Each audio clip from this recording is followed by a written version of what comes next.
Whether it's the Shack or the Pack, the Moon, the Suns, or the Stars, get into the real things, the authentic stuff. Get into Sports Illustrated Insider Authentics, the catalog that gets you into the game for real. Insider Authentics takes you into the locker room to suit up like the pros. Whatever your team, college or pro, you'll get issued what they get issued.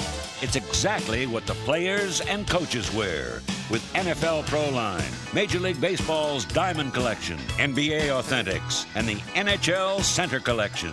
Insider Authentics gives you all the big names in the big games. Apex, Champion, Starter, Russell, and others. They feature the same fabrics, cuts, and logos used by the professional and college teams.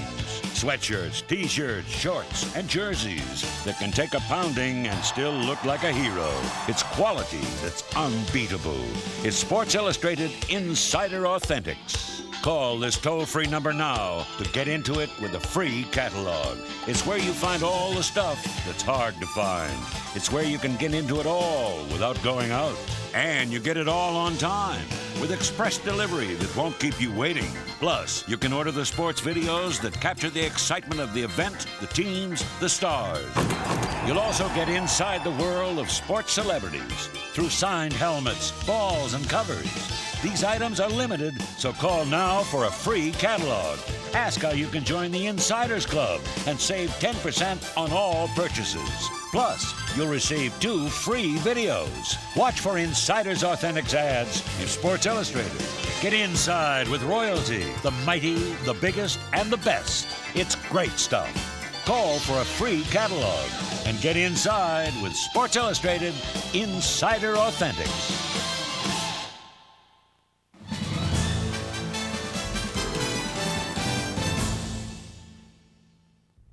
Hi, I'm Peter King of Sports Illustrated. Along with my colleague Michael Silver, it's my pleasure to introduce the 1995 New York Jets Video Yearbook. In this Sports Illustrated special presentation, we're going to give you an exclusive look at New York Jets football, past, present, and future. And we're going to start with a review of the 1994 Jets season. Michael, it's obviously a season that ended in disaster for the Jets with the firing of Pete Carroll. Interesting thing about the firing of Pete Carroll, because the owner, Leon Hess, told him flat out, "Sorry, Pete, I'm letting you go. We want to win now." Well, the Jets had a funny way of showing that in this offseason. They let go 3 of their 5 starting offensive linemen and their only productive wide receiver, Rob Moore, and don't have experienced hands to replace them. It's going to be really, really tough for Jets fans to muster up a lot of optimism about this season. Well, one-time Jets fans are not shy about expressing their opinion is on draft day. This year, believe it or not, they had a lot to cheer about. The Jets go out and get Kyle Brady out of Penn State with the 9th pick overall. Brady is the best tight end to come out of the draft in the 90s. All it means is that Johnny Mitchell will be used more as a receiving type of tight end in the Kellen Winslow mold. Then they go out and get Hugh Douglas from Central State, a mean pass rusher. Here's all you need to know about him. His first minicamp, he's getting into it, shoving around a bunch of veterans. Then he says, "I'm not here to be anybody's blocking sled." Well, Rich Kotite's going to need a lot of that feistiness to make a competitive winning team out of these Jets. These are just some of the things we're about to see. For in addition to the 1994 highlights, we'll also take a special trip down memory lane in our Jets Classic segment. That segment will feature a profile of the most famous New York Jet of all, Hall of Fame quarterback, Broadway Joe Namath. So without further ado, Sports Illustrated proudly presents the 1995 New York Jets Video Yearbook.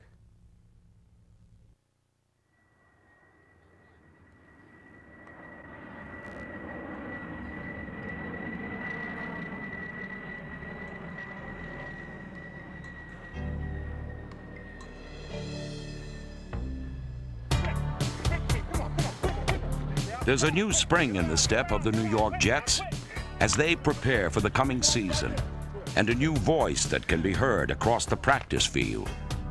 Come on, in and out of huddle. Let's go. Come on, let's go, let's go. That voice belongs to new head coach Rich Kotite, a man with no doubts about the kind of team he wants. A tough and aggressive football team, one that plays for 4 quarters. I think that's very important. I'm going to be very hard on myself and the staff and the players. I want to win. I want us to win this year. With free agency, I think you have more of an opportunity to win early if you make some good decisions and you get the right type of players. So there's no honeymoon period here. Get ready, New York. The new era of Jet football is here, and it starts with a change of attitude.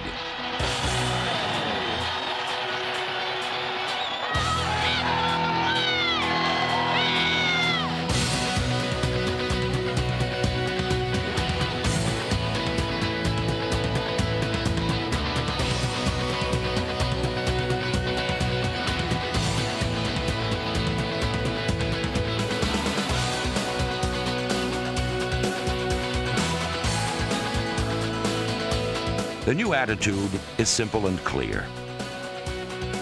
Toughness. Both mental and physical toughness. 4 quarters of football, 16 games a year. A hard-nosed team that motivates itself through its own unyielding efforts.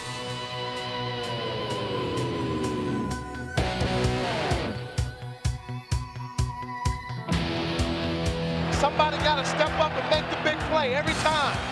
Every time, make the big play. Somebody got to step up. On the fake reverse, Boomer has the ball. Now lob near side. It is a catch by Richie Anderson. Touchdown, Jets! Near side for Carter. Intercepted by Turner.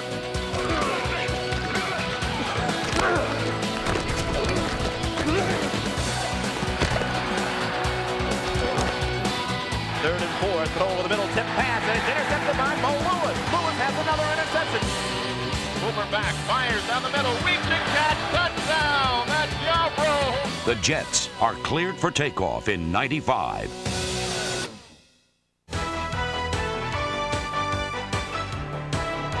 The '94 season kicked off against the defending AFC champion Bills. For the Jets, playing in Buffalo had been anything but a hospitable experience. They had lost 5 of their last 6 there, but on this day they would make themselves feel right at home.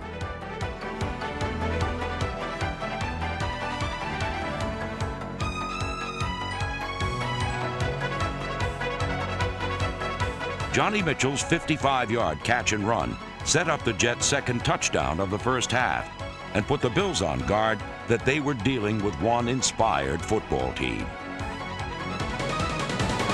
On defense, 2 menacing Marvins made life miserable for Jim Kelly, Marvin Jones and Marvin Washington, who swarmed the football all afternoon long and tallied 2 sacks.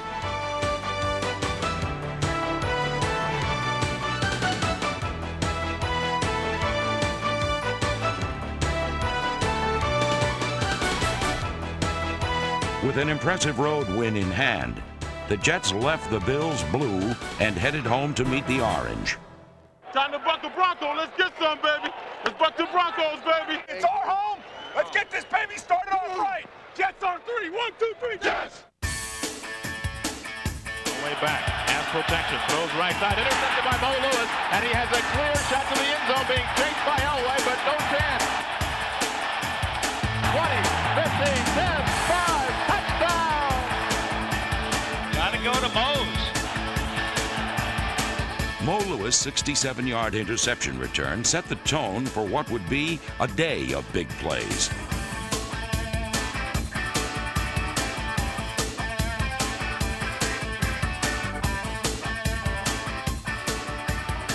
Boomer Esiason hit Fred Baxter to put the Jets ahead just before halftime. But the Broncos came back and led in the fourth quarter. That's when the Jets saw their chance. The wound is open. We're about to commit surgery. Dr. Boomer did his operating with a surgical strike to put the Jets on top.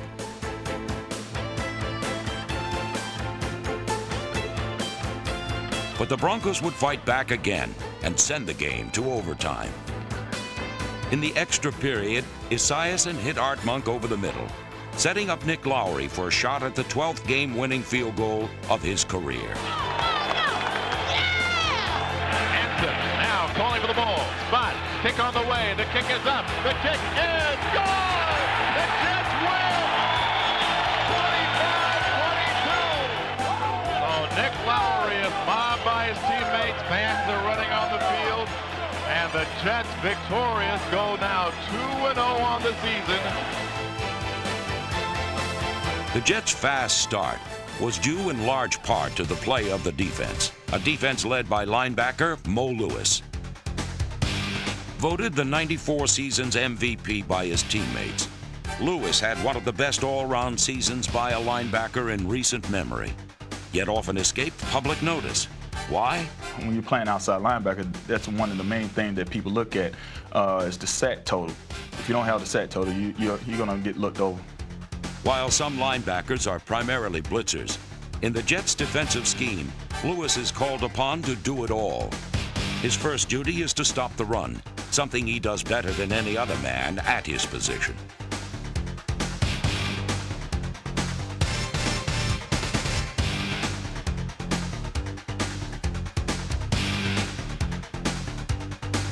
He's also responsible for shifty running backs over the middle and blazing receivers in the flat.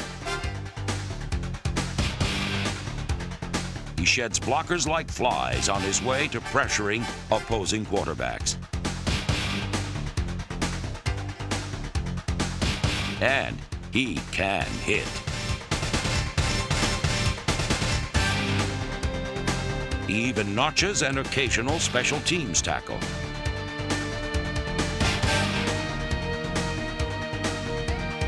About the only trouble Lewis has is deciding which part of it all he likes best. Really and truly, I love playing the run. I like rushing the pass.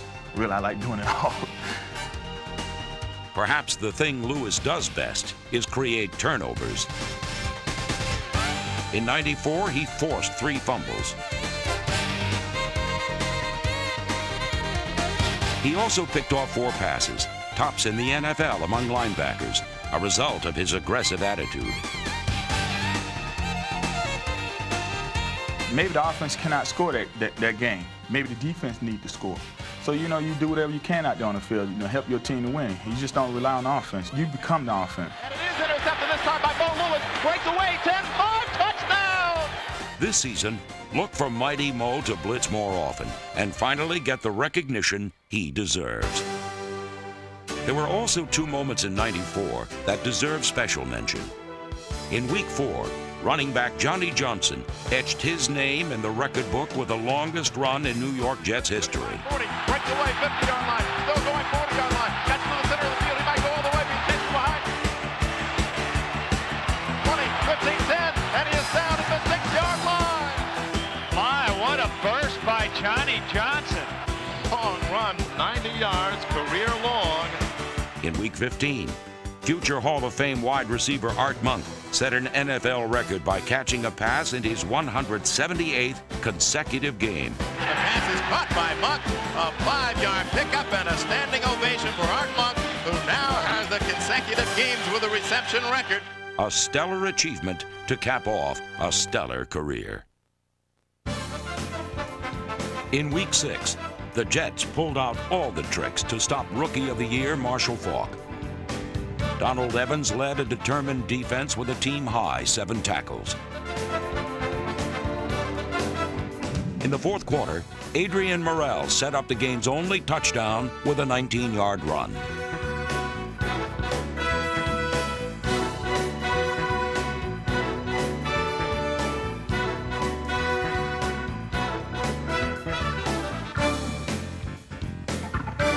Play fake, here's Boomer looking, throwing, caught by Mitchell, touchdown! It ain't no surprise. In Week 7, the Jets joined the rest of the NFL in turning back the clock for a throwbacks weekend, in which former greats were honored and old-style uniforms were donned. Brad Baxter made playing in the shadow of the former greats easy by scoring 2 first-half touchdowns. The Jets' offense was making beautiful music. Then the defense turned up the volume on Drew Bledsoe.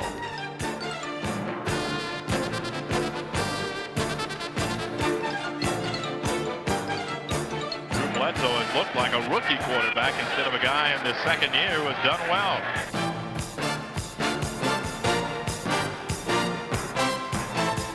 Bobby Houston's sledgehammer hit helped secure a crucial win. 2 weeks later, he would repeat his late-game heroics against another divisional foe. The Buffalo Bills came looking for revenge in Week 10, but the Jets had other ideas. They saw a chance to sweep the mighty Bills for the first time since 1986. Richie Anderson's 22-yard run set up the first score.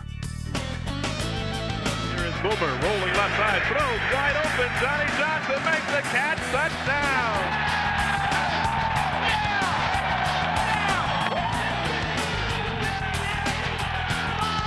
And then it was time to do what the Jets do best, hit.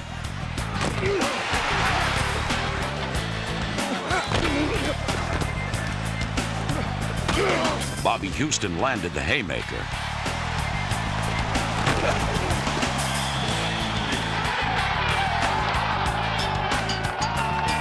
The defensive manhandling of the Bills was just a prelude of things to come.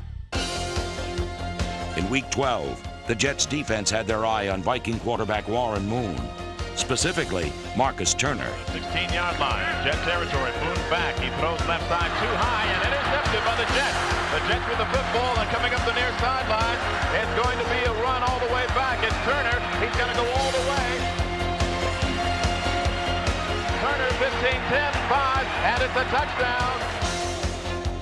Turner was one of several Jets who would have their best game of the season. Boomer Esiason was 22 for 29 with 2 touchdowns.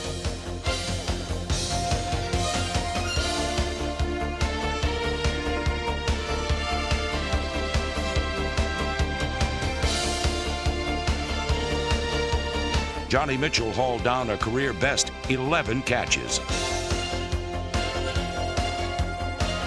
In the fourth quarter, Marcus Turner snagged his 3rd interception of the game and AFC Player of the Week honors. The Jets were now 6-5 and had a shot at the division lead the following week against Miami. The Jets were laying in wait for the Dolphins on the day of the first-place showdown, listening for the battle cry. Squish, Steve, fish, go Jets! 3rd and 1. Here is the play fake to Johnson. Boomer back there, lots of time, throws. It's caught by Mitchell. Touchdown!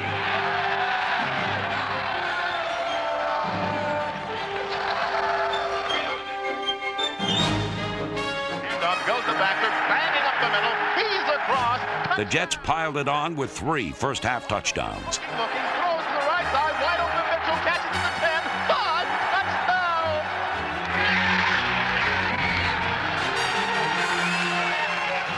Things were only going up, but what went up eventually came down. The Jets have opened up a lead, but again, nothing safe with Dan Marino on the other sideline. Truer words were never spoken, as the Jets' dream of a first half became a second-half nightmare.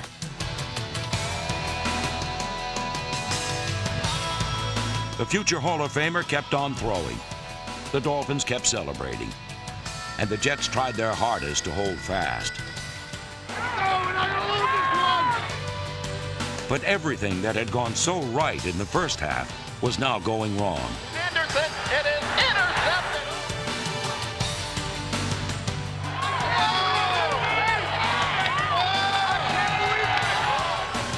Marino put the Dolphins in position for what appeared to be a tying field goal. 32, 31, 30 seconds to go. I believe Marino is saying, I'm going to spike it. Marino back, and he looks to the right side, throws, touchdown Ingram. Marino was faking. He pretended as if he was going to spike by making that motion. And the place is stunned, rightfully so. It was a confidence-crushing loss, whose repercussions would prove devastating. The Jets would drop their last 4 games to fall out of playoff contention. Suddenly, the season that had started with such promise was now a shattered wreck on the rocks of what might have been. The players were frustrated. The morale of the fans hit an all-time low. The team was sliding backwards, and something had to be done. I'm one of those fans that's disappointed just like the rest of them. I just felt that I owed it to the fans, I owed it to the Jets, and I even owed it to myself to do something. I decided that I would make a change in our coach. I'm 80 years old. I want results now. I'm entitled to some enjoyment out of this team, and that means winning. And Rich Kotite, in my opinion, is one of those men that can make a winning team out of the Jets. My philosophy is really very simple. I'm not a genius. I don't have all the answers. But I do know one thing, the way the NFL is today, that if you have a team that you prepare and you get a team, as Mr. Hess said, plays for 60 minutes and plays as hard as they can, that you always have a chance to succeed, and most of the time you will. Success through hard work is nothing new to Rich Kotite. A small college All-America at Wagner College, Kotite worked his way up to the pros and survived on guts and guile while playing for both the Giants and Steelers. After paying his dues as an assistant, he eventually made it to the top. In 4 years as head coach of the Philadelphia Eagles, Kotite led the team to their first playoff victory in over a decade, and an overall winning record, often under very difficult circumstances. Red zip 83A shoot. You look the other way to shoot. Nobody covered him. You got to be kidding. Oh no! Give me that play again. Red right zip 83 A shoot. Yeah. Nobody covered the A. You see it on the field, Coach. Okay. I looked over there. I did look over there. To the right side, right? Nobody was there, kid. Okay, don't even worry. Hey, listen, hang in there. On the practice field, Rich Kotite is quiet, pensive, surveying the scene with a keen eye. But on Sunday afternoon, the competitive fire comes out. Let's bring it back and be smart and get it past the 35. Now let's go. Take the sting out of these guys. Official. He just killed the quarterback. What's the penalty for? Let's get the flag out. Return it. They're not getting down anyway. Return it. Out of way to go. Out of way. Hey, way to go in there. Let's go. Come on, play like champions. Let's get down there. Hey, you got to play like champions. I think we have to create a mentality of kind of setting high standards for ourselves and demanding it of ourselves and of others, and I think that's important, and I'm trying to surround ourselves with the type of football players that have that mentality and have it grow and build. In addition to re-signing Mo Lewis, Bobby Houston, Tony Casillas, and Brad Baxter, the Jets signed former Pro Bowl safety Todd Scott from the Vikings, running back Dexter Carter from the 49ers, quarterback Bubby Brister, and defensive back Otis Smith from the Eagles, hard-hitting defensive back Gary Jones from the Steelers, defensive ends Matt Brock from the Packers, and Eric Howard from the Giants. They also traded for running back Ronald Moore. The college draft yielded 2 impact players. With the 9th choice overall, the Jets selected tight end Kyle Brady from Penn State. A devastating blocker and sure-handed pass catcher, Brady will provide a 6'6", 260-pound target over the middle.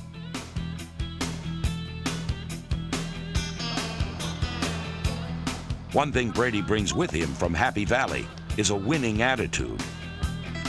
Coach Kotite last night was speaking to the team about getting to the playoffs, and I'm used to being on a winner at Penn State, and I want to continue that tradition here.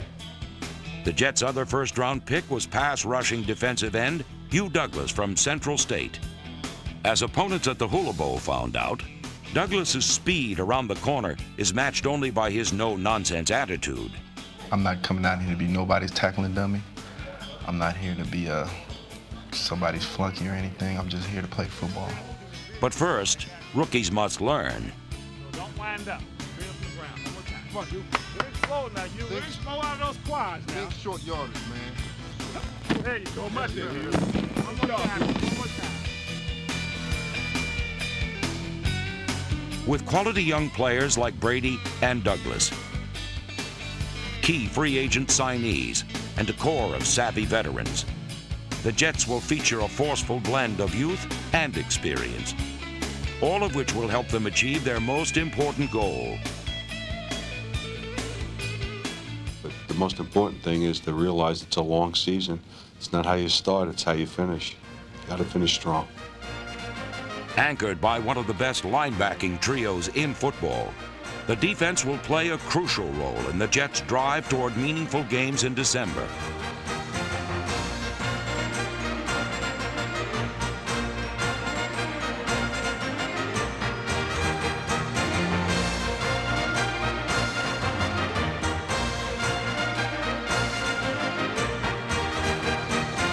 On special teams, Brian Hansen's punts will be covered by number 37, Anthony Pryor, and special teams captain number 21, Victor Green.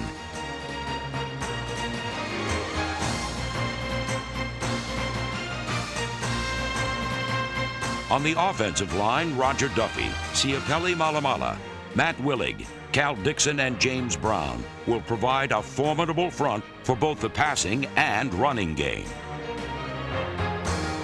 This year we're going to be a different type of team. We're going to be more of a run-oriented team, more of a northeastern type of football team that, come November and December, a lot of it is going to come on the ground. We have some real strong backs, a big, strong offensive line, so we'll control the ball a lot better than we did last year.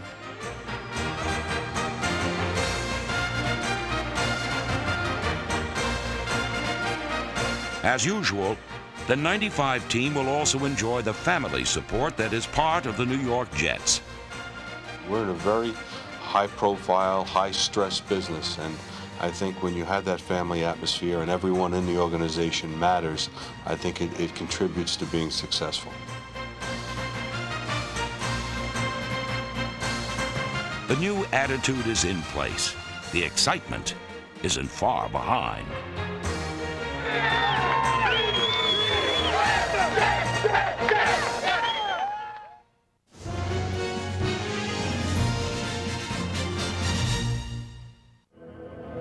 Greatness isn't patient, and it won't be compromised. Joe Namath was great, and he knew it. 2 representatives from the Cardinals came to my dormitory and asked me what I wanted to sign. And I told them $200,000, and they both leaned back. Oh my goodness, fell down on the bed. The guy was standing here and leaned back against the wall screaming like they were in agony. And after they calmed down a little bit, I said, there's one more thing. It's what? I said, a new car. I said, a new car too. I said, yeah. He said, what kind of car? I said, a Lincoln Continental. And they said, oh, that figures. They went nuts. Namath once proclaimed, I can't wait till tomorrow because I get better looking every day. And he meant it, from his head down to his toes. My feet felt lighter in white. That's what I wanted. I wanted white shoes. I couldn't understand how people made a big deal out of it, but the more we went around, and the more I saw everybody had black shoes on, for me to change at that point would be punking out, man. I don't punk out, so what? So you wear black, I'll wear white. Whatever his fashion statement, nothing spoke louder than Joe Namath's right arm.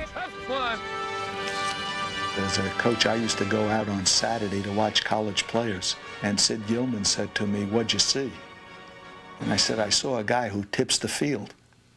He says, what do you mean? I said, this son plays like he's always going downhill. I mean, he's so good. He plays like he's going downhill. He said, who is it? I said, a kid Namath out of Pennsylvania.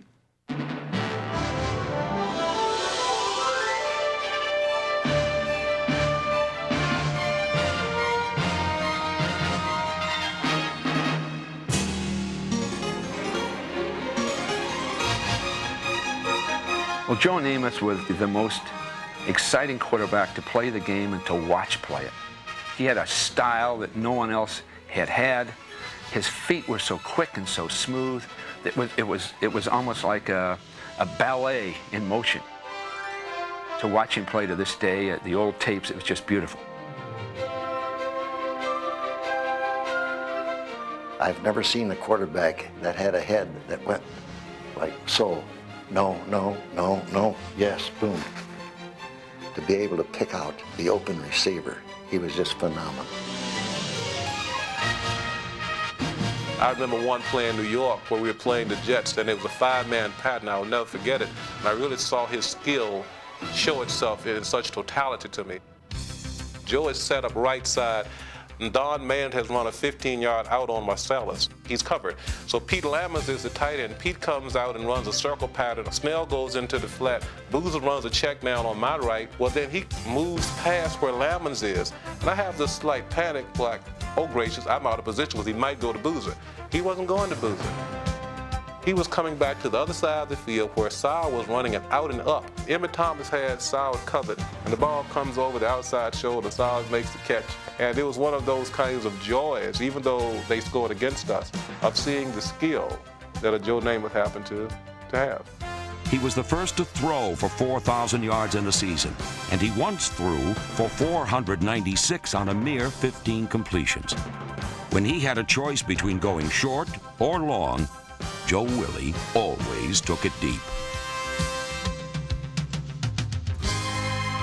In the NFL, there was an old cliche about moving the ball 3 yards at a time. In the AFL, Namath's credo was 40 yards and a cloud of dust. The NFL had great players, but everybody had to wear their hair the same style and wear, behave the same. They didn't have the liberty to be themselves, I don't think. And it was in the Fishbowl in New York. It was wonderful. Points on the board, Joe! Points on the board, Joe! All right, 75 double choice. Flanker, Argo, out NK, go on 2. His unmatched talent would make him a world champion and a Hall of Famer.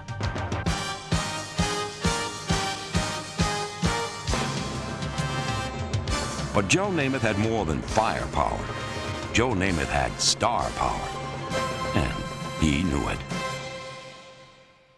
5,000 fans after a ball game would be out there just to see Joe Namath, to wave to him, to touch him. It was sort of like the Beatles type atmosphere.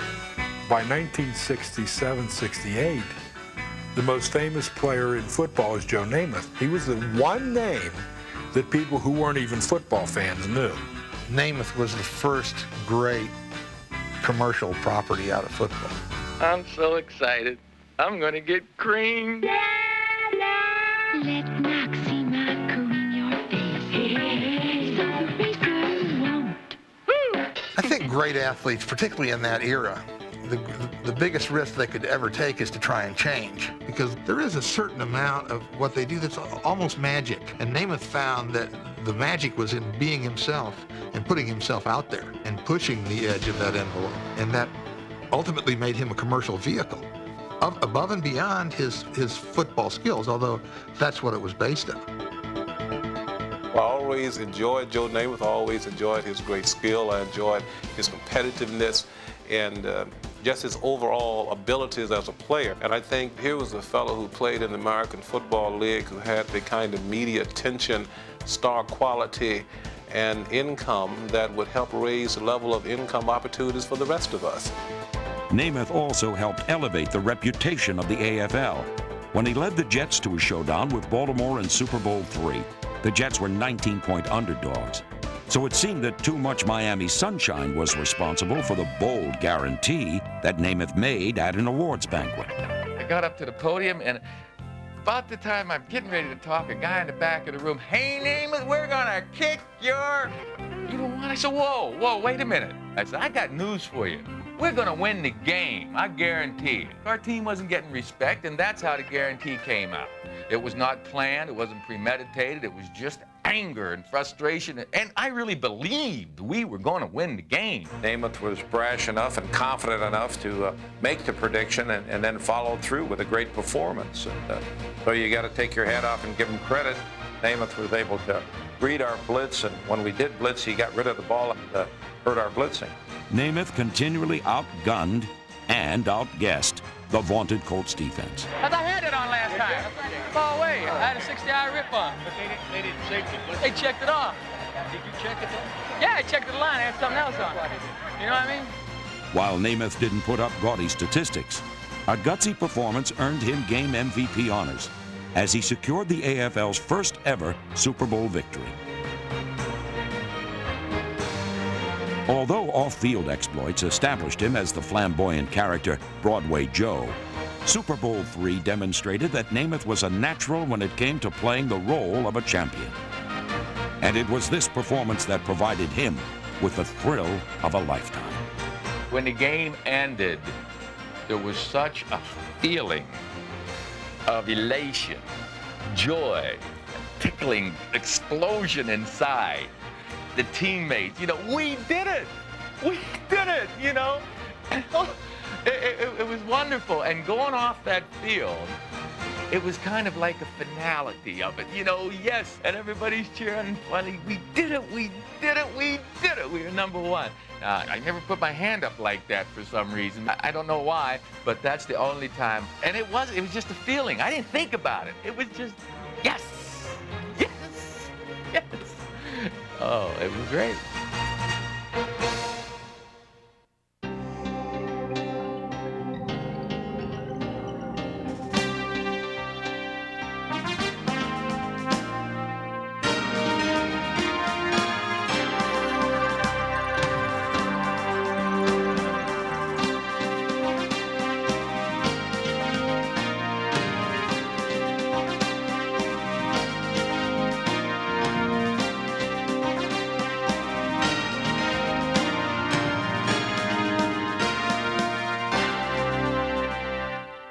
See you next year.